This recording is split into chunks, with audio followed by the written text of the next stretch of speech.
बिस्मिल्लाहिर्रहमानिर्रहीम। अल्लाह ताला ने दूध फरोश को नवाजा तो इसकी गर्दन में सरिया आ गया। बैनुल-अक़वामी इस्लामी यूनिवर्सिटी इस्लामाबाद के डायरेक्टर मलिक मिराज खालिद थे, वाइस चांसलर ही कह लीजिए। बैनुल-अक़वामी इस्लामी यूनिवर्सिटी में एमए अंग्रेजी के दूसरे सेमेस्टर का तालिब इल्म था। यूनिवर्सिटी ने फीसों में 200% इजाफा कर दिया। मैंने मलिक मिराज खालिद के खिलाफ एक मकामी रोजनामे में कॉलम लिख दिया। मैंने लिखा कि एक दूध बेचने वाला डायरेक्टर बन जाता है तो इसकी गर्दन में सरिया आ जाता है। वो अपना माजी भूल जाता है, याद नहीं और क्या कुछ लिखा, लेकिन वो बहुत ही नामाकूल तहरीर थी। अगले रोज मैं क्लास में पहुंचा तो हेड ऑफ द डिपार्टमेंट जनाब एस.एम. राउफ साहब ने मुझे अपने दफ्तर में बुलाकर खा जाने वाली नजरों से देखते हुए कहा कि तुम्हें डायरेक्टर साहब ने तलब किया है। मुझे खूब याद है जब मैं इनके कमरे से निकल कर जा रहा था तो उन्होंने गुस्से से कहा, gentleman go and face the music. खैर मैं डायरेक्टर ऑफिस की जानब चल पड़ा और रास्ते में यही सोचता रहा कि ये तो तय है आज यूनिवर्सिटी में मेरा आखिरी दिन है, लेकिन सवाल ये है कि आज यूनिवर्सिटी से निकाला जाऊंगा तो घर वालों से क्या बहाना बनाऊंगा कि क्यों निकाला गया। वहाँ पहुँचा तो डायरेक्टर के PS इस्माइल साहब को बताया मेरा नाम आसिफ महमूद है, मुझे डायरेक्टर साहब ने बुलाया है। मुझे शदीद हैरत हुई जब इस्माइल के स्पॉट चेहरे पर मुस्कुराहट दौड़ गई और कहने लगे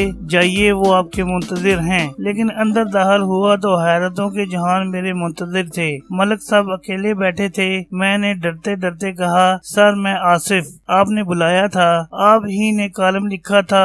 जी सर मैंने लिखा था, तशरीफ रखिए, मुझे आपसे कुछ बातें करना है। और मैं जल तू जलाल तू का विर्द करते हुए बैठ गया। काफी देर यूं ही गुजर गई। मलिक साहब व्हील्स की डबिया घुमाते रहे। एक एक लम्हा असाब पर भारी था। फिर मलिक साहब ने खामोशी को तोड़ा और कहा, कॉलम तो आपने अच्छा लिखा लेकिन आपकी मालूमात नाकिस थी। मैं सिर्फ दूध फरोश नहीं था, मेरे साथ एक और मामला भी था। मैंने इसीलिए आपको बुलाया है कि आपकी मालूमात दुरुस्त कर दूं। मैं सिर्फ दूध नहीं बेचता था, मेरे साथ ये मसला भी था कि जूते नहीं थे। मैं दूध बेचकर स्कूल पहुंचता और साइकिल वहीं खड़ी कर देता। घर में जूतों का एक ही जोड़ा था जो वालिद साहब के ज़ेर इस्तेमाल था। इसका हाल मैं और मेरे अब्बा जी ने मिलकर निकाला। हमारे दरमियान ये तय हुआ कि सुबह मैं ये जूते पहन कर जाया करूं और जब मैं वापस आ जाऊं तो यही जूते पहनकर अब्बा जी चौपाल में जाकर बैठा करें। अब डर था कि साइकिल चलाने से जूता टूट न जाए, इसलिए मैं इन्हें साइकिल के साथ लटका लेता था। जब दूध घरों में पहुंचाकर कॉलेज के गेट पर पहुंचता तो जूता पहन लेता, वापसी पर फिर साइकिल के साथ लटका लेता और नंगे पाँव साइकिल चलाकर घर पहुंचता। मलिक साहब फिर खामोश हो गए। ये दौरानिया खासा तवील रहा। फिर मुस्कुराए और कहने लगे,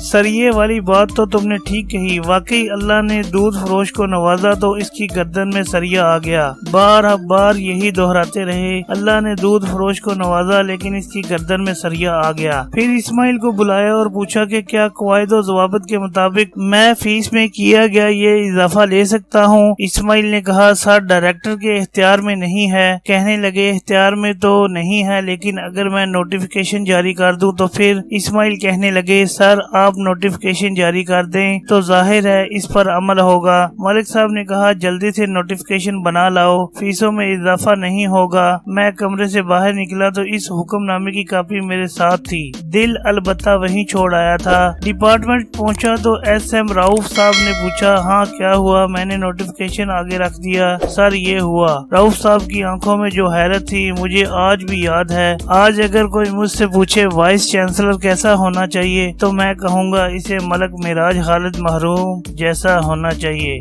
आप मुल्क के आला तरीन ओहदे पर फायद रहे। जब इंतकाल हुआ तो एक किराए के मकान में रहते थे। अल्लाह ताला इनको जन्नतुल फिरदौस में आला मकाम अता फरमाए।